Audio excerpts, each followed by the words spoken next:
एक नई रिसर्च में पता चला है कि सऊदी अरब में मोहम्मद बिन सलमान के नेतृत्व संभालने के बाद से मौत की सजा के मामले दोगुने हो गए हैं। ऐसा तब है जब मोहम्मद बिन सलमान देश में कई तरह के सुधार का दावा करते हैं। कवर स्टोरी में आज इसी पर चर्चा।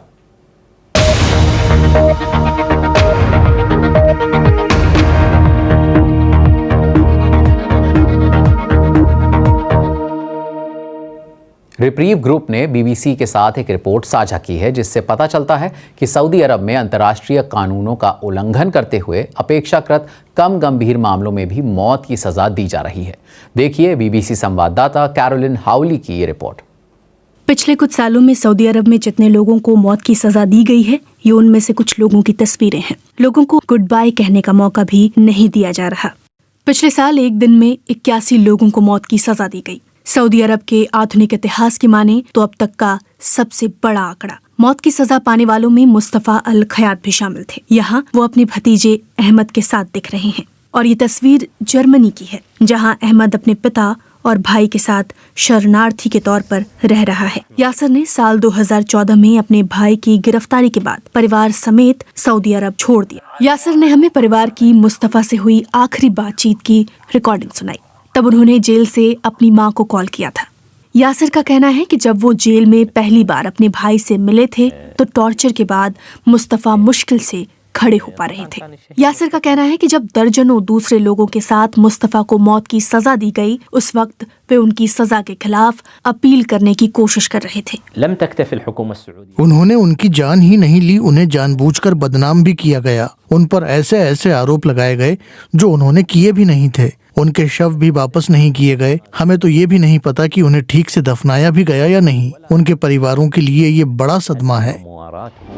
मुस्तफा को मौत की सजा देने के 4 दिन बाद ही बोरिस जॉनसन सऊदी अरब के दौरे पर आए और क्राउन प्रिंस से मिले। वो क्राउन प्रिंस को तेल का निर्यात बढ़ाने के लिए मनाने आए थे। मोहम्मद बिन सलमान को वैसे तो सुधारवादी कहा जाता है, पर कई लोगों के लिए वो एक मुश्किलें पैदा करने वाले सहयोगी की तरह हैं। सलमान अलौद एक मशहूर मौलवी हैं जो अपने ऑनलाइन समर्थकों से बातचीत में राजनीतिक सुधार की वकालत करते हैं। जांचकर्ता अब उन्हें कट्टरपंथी बताकर उनके लिए मौत की सजा की मांग कर रहे हैं। उनके बेटे ने फिलहाल अमेरिका में शरण ले रखी है। मेरे पिता की गिरफ्तारी असल में आलोचकों की आवाज बंद करने के लिए उठाया गया कदम है, खासकर ऐसे लोगों के खिलाफ जो आम लोगों को एकजुट कर सकते हैं, बदलाव ला सकते हैं और असहमति भी जता सकते हैं। कानून के मामलों से जुड़ा एनजीओ रिप्रीव सऊदी अरब में सजाए मौत के बढ़ते मामलों पर नजर रख रहा है। सऊदी अरब में मौत की सजा को गुप्त रखा जाता है, इसलिए लोगों को गिरफ्तार किया जाता है, उन पर केस चलता है और फिर उन्हें मौत की सजा दी जाती है, बिल्कुल गुप्त तरीके से। लंदन में स्थित सऊदी दूतावास ने इस मामले पर हमें अपना बयान भेजा, लेकिन मौत की सजा को लेकर इसमें हमारे सवालों का जवाब नहीं दिया गया। सऊदी दूतावास ने कहा कि हम यह समझ सकते हैं कि अलग अलग देशों में अलग अलग न्याय व्यवस्था है और सजा को लेकर भी अलग अलग विचार हैं। जैसे हम दूसरे देशों के द्वारा बनाए गए कानूनों और प्रक्रियाओं का सम्मान करते हैं, वैसे ही हमें उम्मीद है कि दूसरे देश भी हमारे अधिकार का सम्मान करेंगे। मानवाधिकार संगठनों का कहना है कि मौत की सजा के खतरे का सामना कर रहे इन सभी लोगों को टॉर्चर किया गया ताकि वो जुर्म कबूल कर लें। इनमें से एक तो गिरफ्तारी के वक्त बच्चा था। अब इन गिरफ्तार लोगों और उनके परिवार वालों को डर है कि कोई भी दिन आखिरी साबित हो सकता है।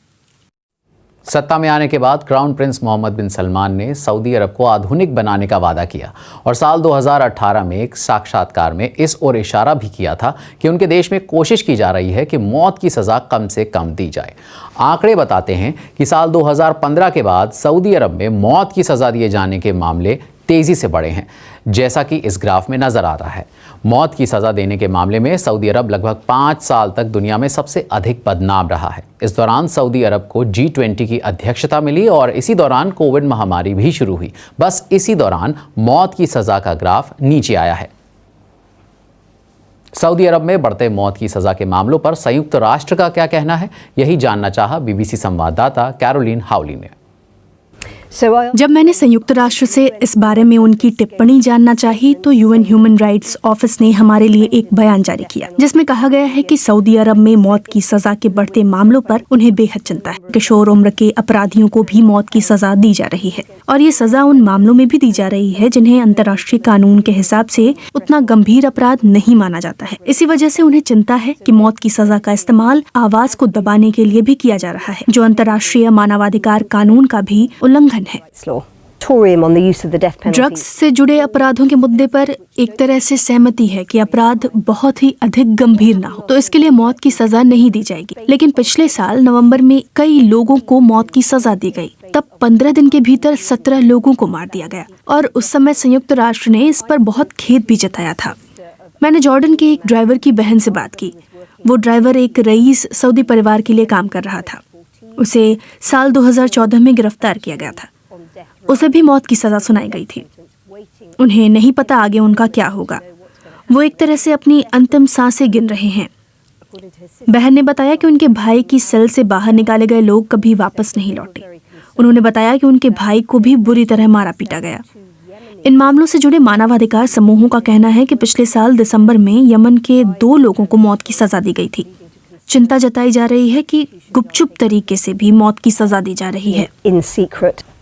इस रिपोर्ट के बारे में ये भी ध्यान देने वाली बात है कि विदेशी नागरिकों को अंधाधुंध तरीके से मौत की सजा दी जा रही है। इनमें घरेलू महिला कामगार भी शामिल हैं। मानवाधिकार समूहों का कहना है कि इसके लिए उस कानूनी प्रक्रिया का इस्तेमाल किया जाता है जो बेहद पक्षपातपूर्ण है।